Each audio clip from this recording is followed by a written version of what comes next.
What's up, guys? It's your boy DJ Soul Force. I'm gonna do a quick update here, guys, on the Visuo ZEN K1. I did the initial flight test a week ago. I wasn't that prepared to fly this drone, and that's not my character, guys. And when I got back home, then I realized, I should say, I remember why I was so unprepared. That flight was my experimenting around with the bird after reading this poorly written instruction manual, guys. Visuo is famous for confusing confusing the thoughts with their written instructions in the user's manual, guys. So I want to point out a couple of things that I found that that wasn't clear to me in that first flight. Headless mode button. It's a dual purpose button. A long press on the headless mode button, it says optical flow mode unlocked. Now, what does that mean? Does that mean you turn the optical flow on and off?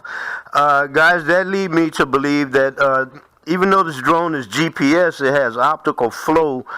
I believe you can only dial up one or the other. When optical flow comes on, the GPS goes off. I'm not sure because there's nothing in the book to tell you that. So we'll be testing that the next time we take it out to the field. Here, let me translate some Chinglish. Here's a paragraph titled Course Reversal, and actually, guys, what that means is return to home. And they go through a whole paragraph explaining course reversal when actually it just means press a button and the drone will come back home. The geomagnetic correction is the compass calibration. Here's a paragraph titled Uncontrolled Return.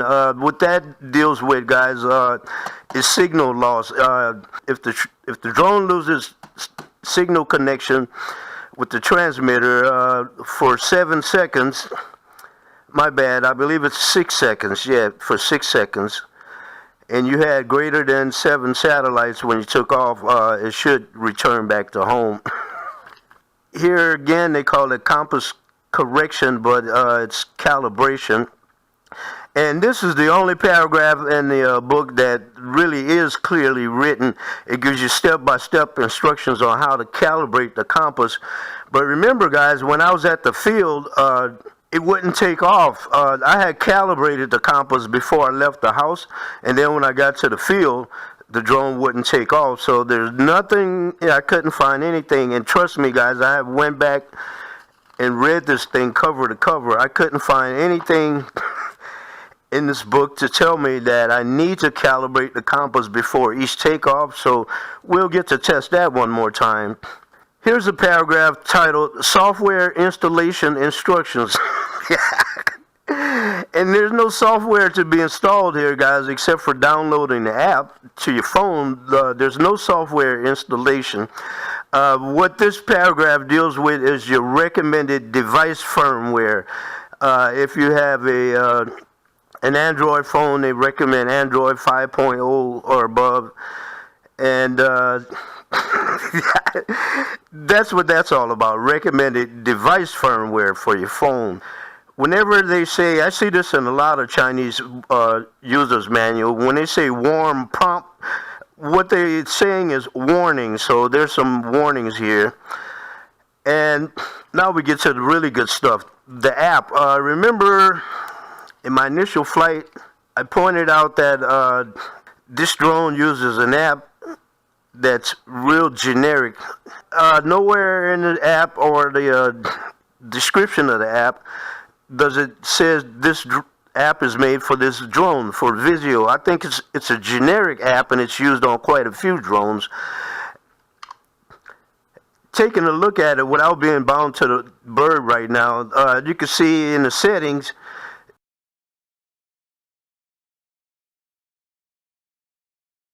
it's very basic. There was no altitude, distance settings, or no camera settings, except for one setting here says stabilization on and off.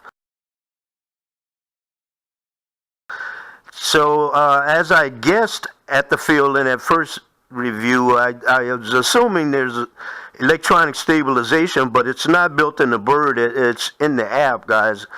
And here's another button that says 4K correction.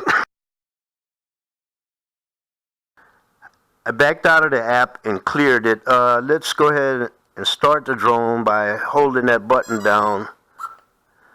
Turn on the remote controller. And this is one of those push up and down to bind. And let's open the FPV Go app and go into the settings. I'm going to leave it in the default settings as I got it out of the box. The stabilization is on. The 4K correction is on. Back out of that, guys. Interesting thing I found in the app was when I got home, there's an icon here in the bottom center that says records. Okay, maybe I'm not connected to that drone, but when I got back home, it had flight data from the test flight I took. Let's make sure we are connected. We are connected.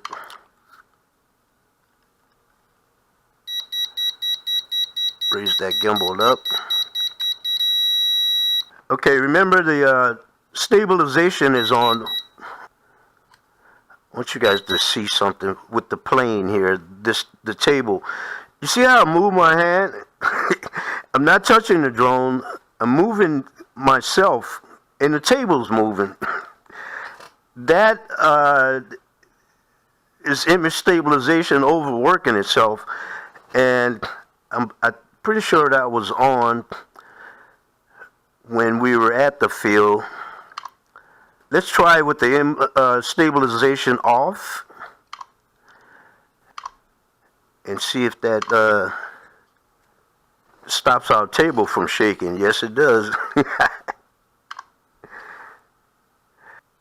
Let's go back into settings again. And like I said, there's no explanation for what this 4K correction means. I'm going to go ahead and turn it off. Go back to our flight screen.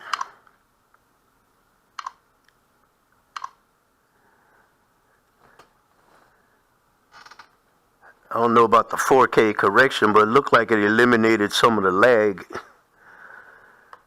There's some icons in this app that are unexplained. For example, this MV icon. It has something to do with post-production. Once your video is recording, it has a 50%, it has a zoom button on it. When you hit that times 50 button, the slider opens up, and I believe you can do some adjustments. I'm not sure what moves the slider. Mine is not moving. Let's come out of that mode.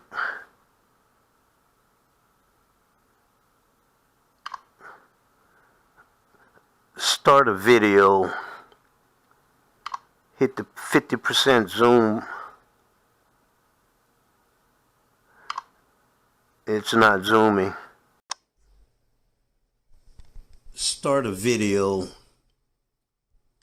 hit the 50% zoom.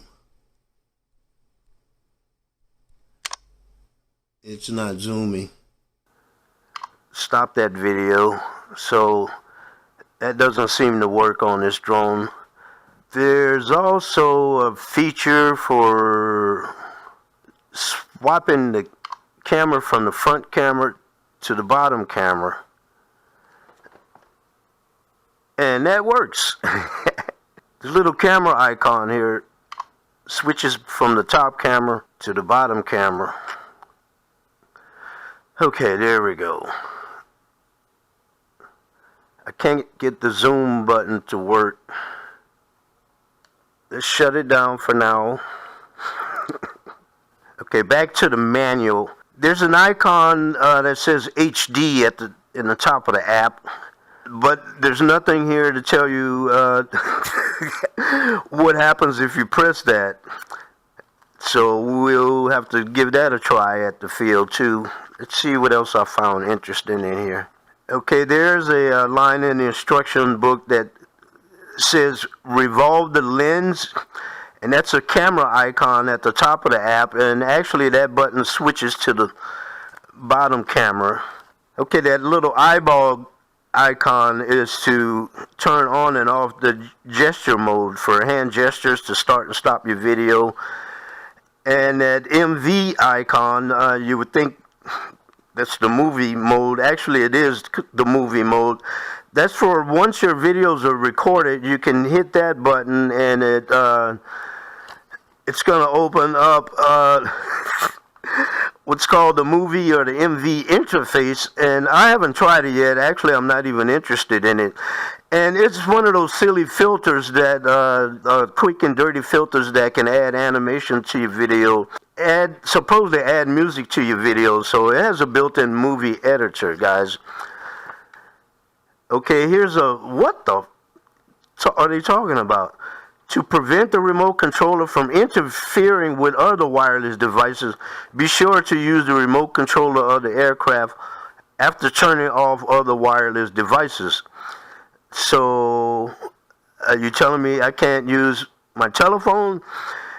Be sure to use the remote controller of the aircraft after turning off other wireless devices. I can't use my phone? What the hell? Okay, that was one of those for the books. When the aircraft conducts intelligent follow-up, which they mean follow me, in a retrograde manner, please make sure there is no obstacle around the aircraft. And to interpret that, guys, what they mean, in the follow me mode, make sure you're not walking up a hill, because the drone more than likely going to fly right into the side of the hill. It doesn't adjust altitude while following. Oh, here's one that really gets me. This is in the warning section of the manual. The aircraft will not be able to take off when it's within the no-fly zone closest to the airport. So are they telling us this drone is that intelligent, it knows where the no-fly zones are? And the users are unable to set waypoints in the flight restricted areas. I'd like to test that, but I won't be testing it. The flying height will decrease from 500 meters to 10 meters according to the distance to the no-fly zone. Are they trying to say that the closer you get to the airport, then the lower it's going to fly? But it will fly. I don't know if it will fly or not, because the first sentence says it will not be able to take off in the no-fly zone. This manual didn't give any specific specifications on the drone. Now that I look at this thing again, I'm like, Visuo didn't even put their name on the manual. But that's okay, because a lot of the names on the drone, a lot of these drones are generically made for other companies to rebrand. I couldn't find any specs that the manufacturer would live up to on the camera. But here's some interesting things I found on the store's website. I'm reviewing this drone for TomTop. First of all, under GPS Smart Follow Me, this is broken into two parts here. GPS Smart Follow Me, and we know that to be the drone's going to follow the GPS signal either in the transmitter or GPS signal from your smartphone. Then there's another version that says Image Follow Me. Identify the subject and follow flight automatically. So I couldn't find that in the app, but the store's website is going to lead you to believe that this thing has intelligent tracking. Identify the subject and will follow automatically. That's what it says right there, guys. So we're going to look for that when we get it back to the field. Remember my initial test flight? 2 or 3 times flew it out to where I apparently hit a geofence in the 300 to 370 meters, and the bird kept stopping and the transmitter started beeping. Well, TomTop's website says this drone has a control distance of 500 meters, and it has a 5G Wi-Fi image transmission distance of 500 meters. Let's see what other lies I could catch them in. Okay, here they give the resolution of the camera, 2048 by 1080p, so that makes it a 2.5K camera, and with 4K resolution, that's 4096 by 3072p. And the saddening thing, guys, it's listed at 20 frames per second. So, let's not laugh at it yet, because when we take it out, we're going to try it with that image stabilization on and image stabilization off.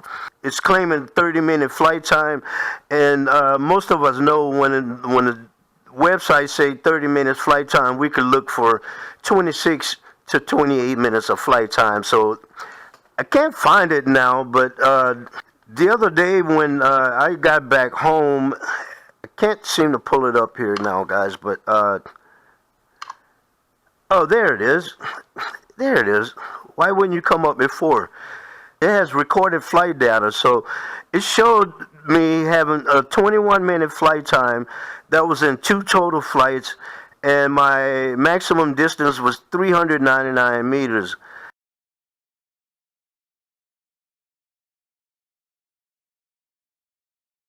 I got altitude, top speed, and even shows that I took 2 photos. So that I found to be pretty daggone useful, guys. So no longer do you have to be out at a field with a stopwatch